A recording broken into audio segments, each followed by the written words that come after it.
Cadas, Jokowi memburu aset BLBI 108 triliun setelah MA bebaskan terdakwa dalam kasus BLBI. Sepasang suami istri Samsul Nursalim dan Icih Nursalim menjadi tersangka kasus BLBI. Berawal dari kucuran dana BLBI sebesar 47,2 triliun rupiah. Dana sebesar itu dikucurkan sebagai dana talangan bagi Bank Dagang Negara Indonesia. Dana itu kemudian disalahgunakan. BDNI kemudian oleh Badan Penyihatan Perbankan Nasional dikategorikan sebagai bank yang melanggar hukum karena melakukan transaksi tidak wajar dan menguntungkan pemegang saham.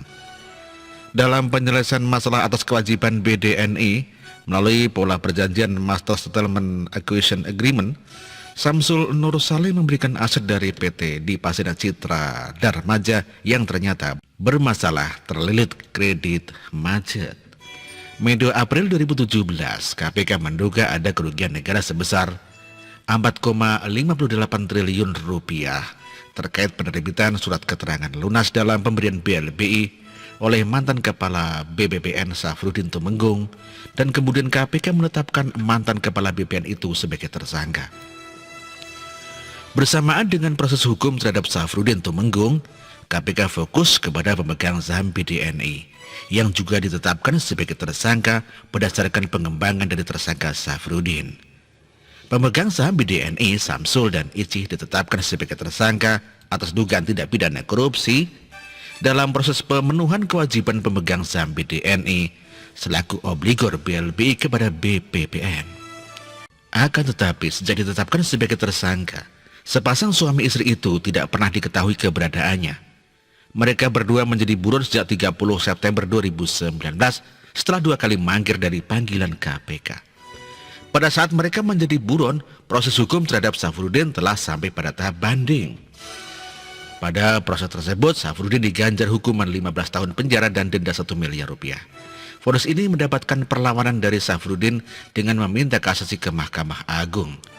Dalam proses kasasi tersebut, MA memutus lepas Safrudin karena tingkat waktu penahanan telah habis.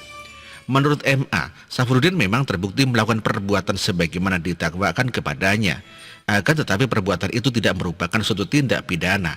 Oleh karena itu terdakwa dibebaskan dari segala tuntutan hukum, serta memerintahkan agar Safrudin dikeluarkan dari tahanan. Demikian bunyi putusan MA yang dibacakan pada 9 Juli 2019. KPK kemudian mengajukan upaya hukum luar biasa berupa peninjauan kembali setelah meminta pendapat dan keterangan ahli hukum pidana. Hasilnya disimpulkan bahwa tidak ada upaya hukum lain yang dapat ditempuh oleh KPK, sehingga pengajuan PK yang ditolak oleh MK berdasarkan surat MA RI nomor 2135 garing Panmut titik Pitsus garing 7 Romawi garing 2020 tanggal 16 Juli 2020 menjadi ketetapan hukum terakhir. Konsekuensi putusan bebas dari MA terhadap Safrudin Tumenggung adalah ikut batalnya juga status tersangka terhadap Samsul Nursalim dan Icih Nursalim. Karena perkara Safrudin dan Samsul Nursalim serta Icih Nursalim adalah satu paket atau dilakukan bersama. Inilah yang menjadi landasan hukum KPK dengan terbitnya SP3 terhadap tersangka mantan pemegang saham BDNI Samsul Nursalim dan Icih Nursalim. Hal tersebut dijelaskan oleh Mahfud MD. Mahfud MD mengatakan SP3 KPK terhadap 2 tersangka tersebut merupakan konsekuensi dari putusan MA terhadap ex Kepala BPN Safrudin Arsyad Tumenggung. Samsul Nursalim dan Icih dijadikan tersangka oleh KPK bersama ex Kepala BPPN Safrudin Tumenggung. Safrudin Tumenggung dijatuhi pidana korupsi oleh Pengadilan Negeri 13 tahun plus denda 700 juta dan diperberat oleh PT menjadi 15 tahun plus denda 1 miliar rupiah. Tetapi MA membebaskan ST dengan vonis kasus itu bukan pidana. KPK mengajukan PK atas vonis MA yang membebaskan ST 9 Juli 2019 itu, tapi PK itu tidak diterima oleh MA. ST tetap bebas dan Samsul and Icih ikut lepas dari tersangka karena perkaranya adalah satu paket dengan ST. Sementara itu Wakil Ketua KPK Alexander Marwata mengatakan terbitnya SP3 Samsul Nursalim dan Icih Nursalim adalah bagian dari kepastian hukum dalam penegakan hukum yang dilakukan KPK. Penghentian penyidikan ini sebagai bagian adanya kepastian hukum dalam proses penegakan hukum sebagaimana amanah Pasal 5 Undang-Undang KPK, yaitu dalam menjalankan tugas dan kewenangannya KPK berdasarkan pada asas kepastian hukum, kata Wakil Ketua KPK Alexander Mawarta. Rumit memang kasus korupsi yang terjadi tahun 2004 itu sampai hari ini tidak dapat menemukan kejelasannya. Mega korupsi setelah bangsa Indonesia mengalami krisis moneter tahun 98 itu, sebagian tersangka juga tidak diketahui keberadaannya, sehingga KPK kesulitan dalam menyerat para tersangka korupsi BLBI. Tetapi sebenarnya ada rasa keadilan yang diterjang oleh MA dalam hal ini. Dalam amar putusannya, MA menyebut bahwa Safrudin memang terbukti melakukan perbuatan sebagaimana didakwakan kepadanya. Akan tetapi, perbuatan itu tidak merupakan suatu tindak pidana. Dalam hal ini MA mengakui bahwa ada tindakan korupsi seperti bukti yang disampaikan oleh KPK, tetapi MA mengakalinya dengan menyebut bahwa tindakan korupsi itu masuk dalam perbuatan hukum perdata sehingga terdakwa dapat bebas. Rasa ketidakadilan ini rupanya juga mengusik nurani Presiden Jokowi. Jokowi merasa ada yang aneh dengan putusan dari MA itu, tetapi sebagai orang yang konsekuen tidak mau melakukan intervensi hukum terhadap lembaga peradilan, beliau taat dan patuh serta menghargai keputusan MA. Meskipun sebenarnya beliau bisa melakukan hal-hal lain, tetapi bukan Jokowi jika tidak mempunyai akal yang cerdik. Tanpa mengganggu dan mengusik orang-orang yang terlibat dalam putusan pembebasan tersangka BLBI itu, Jokowi melihat peluang yang dinyatakan oleh MA bahwa tersangka BLBI terbukti melakukan tindak pidana seperti yang dituduhkan oleh KPK.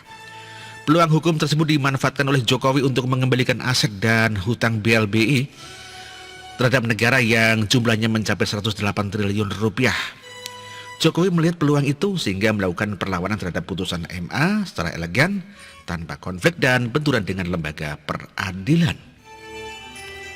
Atas konsekuensi putusan MA sehingga diterbitkan SP3 oleh KPK terhadap para tersangka korupsi BLBI, Presiden Jokowi membentuk Satgas Penanganan Hak Tagih Dana BLBI. Pembentukan Satgas itu tertuang dalam keputusan Presiden nomor 6 tahun 2021. Jokowi menugaskan 5 menteri ditambah Jaksa Agung dan Kapolri untuk melakukan penagihan dan pemrosesan semua jaminan agar segera menjadi aset negara. Tindakan Jokowi ini adalah bukti kesekian kali terhadap keberanian Jokowi untuk mengusik bandit-bandit negara yang merongrong kekayaan dan aset negara. Jokowi memang presiden cadas. Demikian artikel ini ditulis oleh Tantra. Terima kasih.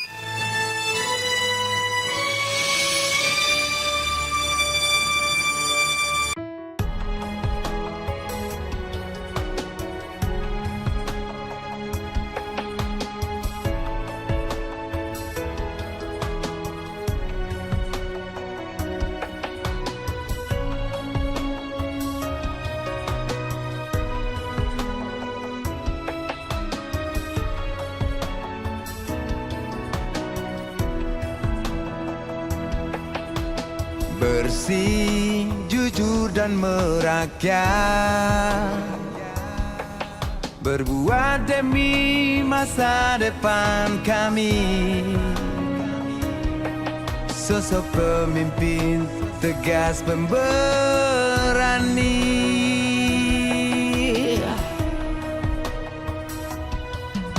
kamu tidak tergantikan, terbukti baktimu untuk negara Indonesia Timur bersuara.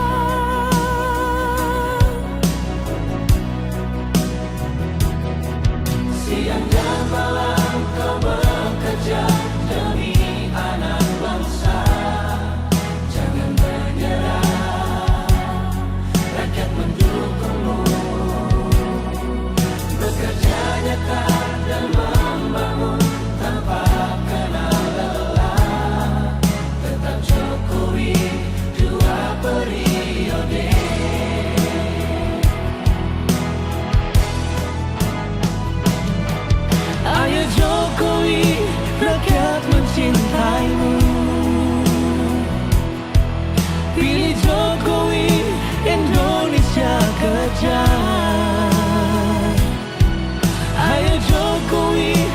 selalu